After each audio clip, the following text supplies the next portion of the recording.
Roberto Bolaño Ábalos nació en Santiago el 28 de abril de 1953, hijo de León Bolaño, transportista, y de Victoria Ábalos, profesora.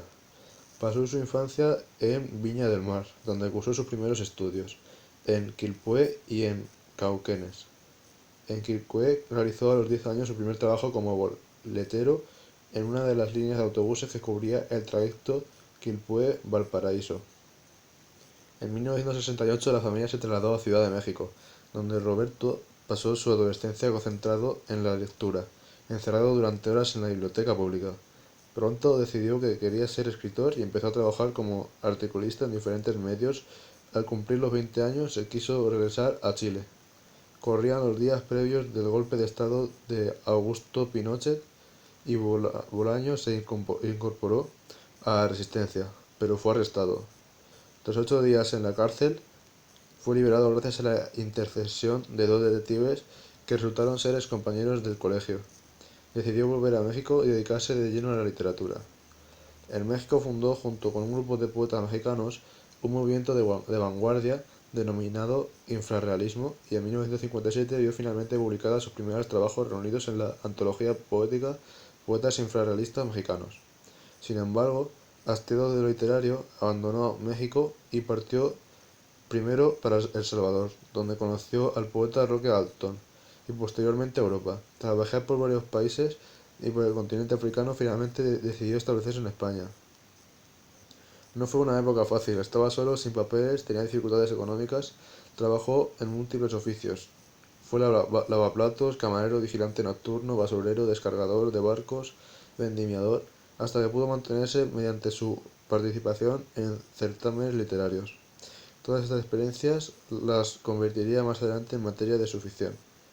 En 1984 publicó, en colaboración con Antoni García Porta, su primera novela, Consejos de un discípulo, de Morrison a un fanático de Joyce, con la que obtuvo el premio Ámbito Literario. Ese mismo año lanzó La senda de los elefantes, que fue galardonada con el premio Félix Urabanyen. 2 años después fijó su residencia en la población costera de Blanes, Girona, donde, sin abandonar su interés por la poesía, se centró cada vez más en la narrativa. Trabajaba en un pequeño estudio que apenas a 50 metros de su casa, siguiendo algunos rituales imprescindibles: música de rock de la década de 1970, una infusión de manzanilla con miel y tabaco, muchísimos cigarrillos. Escribía 3 folios al día. Si las cosas iban bien, hasta 10. Cuidaba mucho de la estructura de sus libros y le escribía mucho. En 1993 los médicos le diagnosticaron una grave enfermedad hepática. A partir de entonces, Bolaños se obsesionó con dejar un legado literario de importancia y se dedicó aún con mayor ahínco a la escritura y multiplicó sus publicaciones. Ese mismo año vieron la luz Los perros románticos, y un recopilatorio de la obra poética creada entre 1977 y 1960, y la novela La pista de hielo. En 1996 presentó la literatura nazi en América, Estrella distante, y en 1997 la compilación de cuentos Llamadas telefónicas, que le valió el Premio Municipal de Santiago de Chile, el más importante de su país.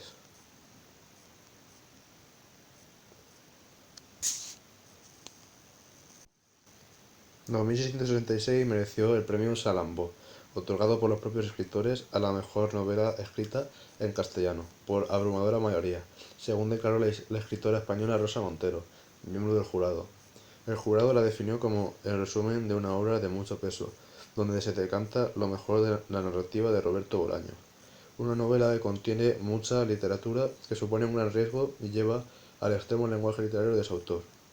En 2066 fue galardonada además con el premio a la novela con mejor acogida ante la prensa especializada, concedido por la Fundación José Manuel Lara Hernández.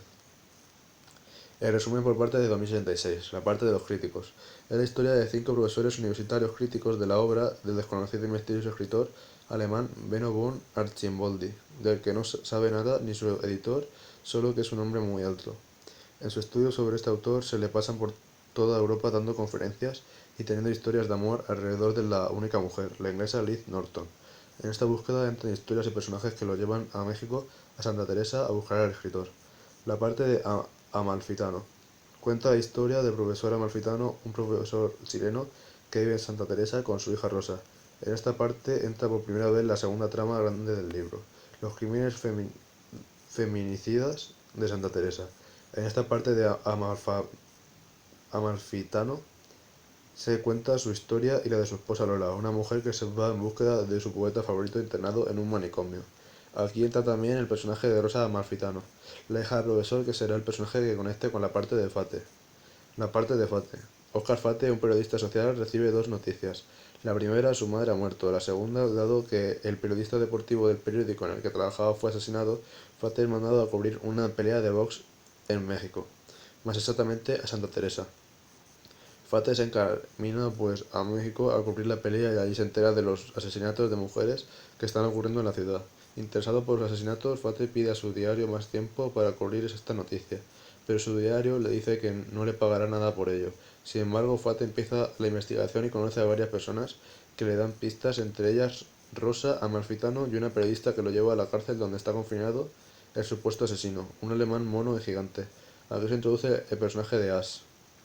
La parte de los crímenes es la parte más larga y pesada de la obra. Bolaño describe acá más de 110 asesinatos de mujeres ocurridos en Santa Teresa, la análoga ficticia de Ciudad Juárez, una ciudad en la frontera de Estados Unidos donde hay empresas maquiladoras que emplean a toda la población en una ciudad triste e industrial cerca del desierto. Aquí entran al libro muchos personajes y son muchas las historias que se tejen entre ellos y los asesinatos. En esta parte se desarrolla el personaje de Ash, el alemán gigantesco acusado de asesinar a las mujeres. Ash entra como un personaje misterioso. La parte de Archimboldi es la parte final de la obra donde se cuenta la historia desde la niñez de Hans Reiter o Benno von Archiboldi, un escritor prusiano gigante que va a la Segunda Guerra Mundial, en la que vive situaciones y conoce personajes que le alimentan su deseo de ser escritor.